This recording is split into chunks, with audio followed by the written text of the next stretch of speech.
Hey everybody, let's get this vertical garden growing.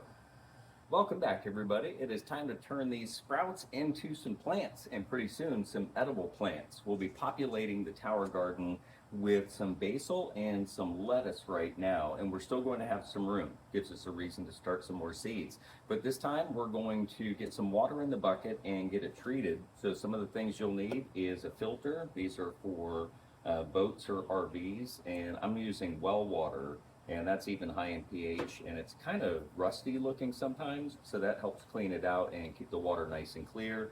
You'll need a tool for measuring what will be your fertilizers, your overall solids, and your pH. Our normal tap water comes in at almost 8. It depends day to day. Right now it's reading about 7.25 here for today. I've seen it higher at times. So you'll need something to measure that, and then also to correct the pH. You can either go up or down depending on your water. And then I also do the hydrogen peroxide. Some people recommend it, some don't, but it kept the roots nice and clean, and it kept the water nice and clean throughout the entire season.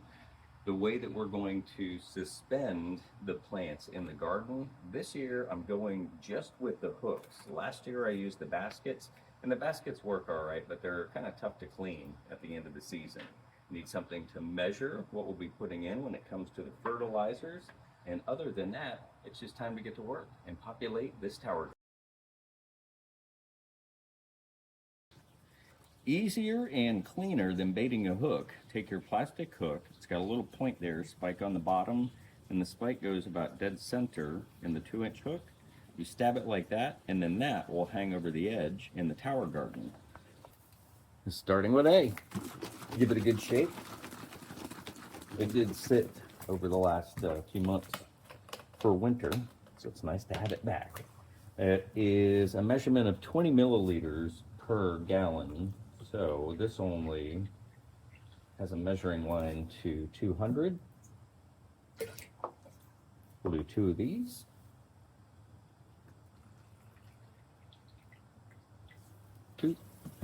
With the pump cycling, let's add part B. Same measurements.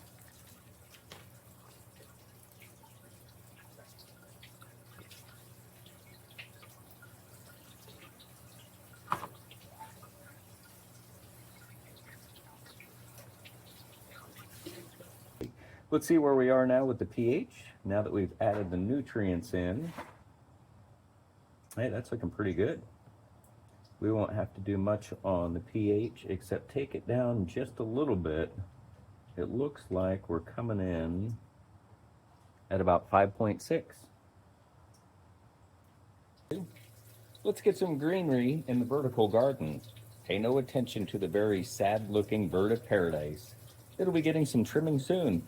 We'll start with the top with the basil, and there's a little piece of plastic in the center, so you got to kind of go just off to the side of it, and then it will clip on the edge. And now that is getting a nice splash of nutrient water, and some of the bigger ones, grab this one here, and for these I'll start at the bottom and work my way to the top.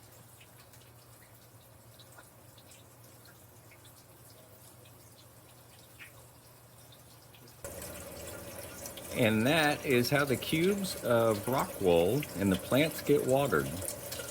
Starts at the pump on the bottom, works its way to the top here, and then it continues to rain down. I ended up using some of the cups for the 1-inch rock wool, as some of them were ripping apart, but the 2-inch did awesome. It may look like a bunch of spindly vines right now, but in a couple of weeks, we'll have some lettuce. And I'll bring you back here to the vertical garden. Stay tuned.